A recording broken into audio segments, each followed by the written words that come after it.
चला मी आत्ताच एक खरात बाबाच्या व्हिडिओ व्हायरलबद्दल एक बातमी ऐकली न्यूज मराठीमधून.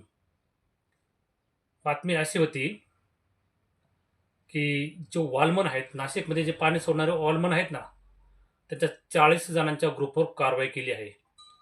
आणि ती कशासाठी केली आहे, तर त्यांनी हे खरात बाबाचे जे व्हिडिओ आहेत ते व्हायरल केल्यामुळं.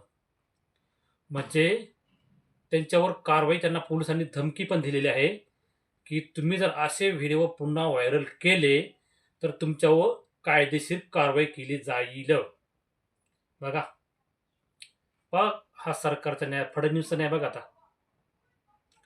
आणि पोलिसांना मी सांगू इच्छितो, म्हणजे लोकांनी हे कारनामे उघडकीस आणायचे नाही का, हा प्रश्नही तुम्हाला विचारतोय पोलिसांना. म्हणजे लोकांनी हे घाणेरडे व्हिडिओ, हे देशामध्ये राज्यामध्ये चाललेले हे काळेबेरे भंगार चाळे लोकांनी उघड करायचे नाही का? म्हणजे याचा अर्थ तुमचं असं म्हणणं आहे की हे चाललं होतं ते चालून द्यायचं होतं, हे असंच दाबायचं होतं, बरोबर? अरे काय चोर सोडून संन्यासाला फाशी. हं?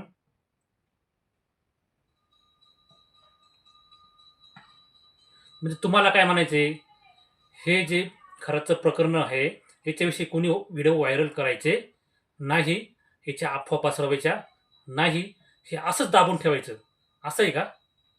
तर सर्वांना सांगतो की हे व्हिडिओ जे वॉलमन आहेत यांच्या पाठीशी उभे राहा आणि व्हायरल केलं, ही जनतेनेच हा कायदा हाती घ्यावा लागेल. हे व्यवस्था कुचकामी आहे, काहीच करू शकत नाही. या राज्यामध्ये सगळा सगळी ही व्यवस्था कोलमडलेली आहे, मेलेली आहे. यांच्याकडून अपेक्षा काही धरू नका का हे काळं उघड होईल.